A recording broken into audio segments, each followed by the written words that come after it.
135 miles off the California coast when he spotted something unusual in the water.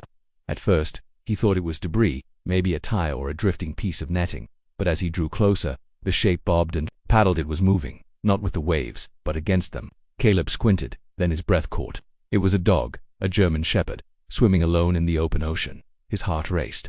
No ships in sight, no land anywhere near. What on earth was a dog doing way out here? It was paddling with, before his strength gave out. Carefully, Caleb hauled the ring and the dog toward the boat. The animal was heavy, waterlogged, and clearly exhausted. As Caleb lifted him over the side, the dog collapsed onto the deck, coughing and trembling. He didn't bark, he didn't growl, he just lay there panting, eyes wide with exhaustion and fear. Caleb wrapped him in a thick blanket and sat beside him, brushing his soaked fur. "What the hell happened to you?" he whispered. The dog had no collar, no ID tag, just raw scraped paws, a deep cut. "Long were you out there?" The dog blinked slowly as if he understood every word. Caleb, once a Navy veteran and no stranger to hardship, felt a deep pain. This wasn't just a rescue, it was a miracle. The dog had chosen to live, chosen to swim through miles of cold, empty sea for a chance at survival, and somehow, against every odd, their paths had crossed. When Caleb's boat finally reached the mainland dock that evening, a small crowd had already gathered. Word had spread via marine radio about a man bringing in a German shepherd rescued far out at sea. Dock workers, fishermen, and even a local vet waited curiously. As Caleb carried the weary dog in his arms, people gasped, not just at the sight, but at the story. 135 miles. Someone muttered. In disbelief, Caleb nodded, his face grave. He placed the dog gently on a blanket near the vet, who began inspecting the animal immediately. Authorities arrived soon after, notebooks in hand. The questions came fast. Where did you find him? Was there a boat nearby? Any signs of distress? Caleb answered what he could, but most of it was guesswork. No ID tags, no microchip. The dog was strong, but the exhaustion had set in. He barely lifted his head as people bustled around him. Something wasn't adding up. The condition of his paws, the residue, the burns, it pointed to something more sinister than a lost pet. Caleb felt it deep in his bones. This dog didn't fall overboard, he was thrown away, and somehow he refused to sink. The next morning, the mystery began to unravel. A phone call came into the local vet's office, an anonymous tip. The caller claimed a man on a private yacht had been seen abusing a German shepherd. Days earlier, just before setting out to sea, the description matched the dog exactly. The tip led authorities to dig deeper soon. Satellite data confirmed a vessel had traveled along the same stretch of water where Caleb found the dog.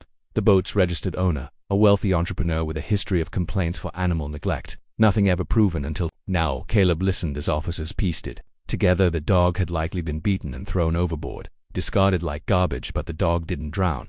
He swam for miles and miles. It stunned everyone. Vets estimated he had been swimming for nearly 2 full days, guided by instinct, driven by something stronger than pain, pure will to live. His muscles were strained, his pads torn, but his heart hadn't given up.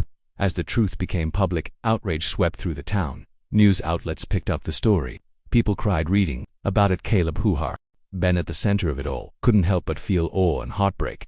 This dog wasn't just a survivor, he was a fighter. Back at Caleb's home, the German shepherd, now named Storm, began a new chapter. The first few days were quiet. Storm would lie by the fireplace, eyes half closed but alert, flinching at sudden movements. Caleb didn't push, he sat beside him, reading aloud in the evenings, offering small bites of food by hand. Slowly, the dog began to respond. A tail wag here, a soft nuzzle there. The bond didn't form instantly. It was built moment by moment in the calm after chaos. Caleb had seen a lot in his years at sea, but watching Storm learn to trust again, that was different. It felt sacred. Caleb couldn't stop thinking about how Storm ended up 135 miles offshore. Curiosity led him to contact local animal shelters and marine patrol units. After days of calls and digging, he finally got a lead. A small coastal town had reported a missing German shepherd matching Storm's description 2 weeks ago, but the story didn't end there. The report mentioned a boating accident. A young couple had taken their dog out on a fishing trip when a storm capsized their boat. The couple was rescued after clinging to debris for hours, but the dog, they were told, was never found. They believed he had drowned.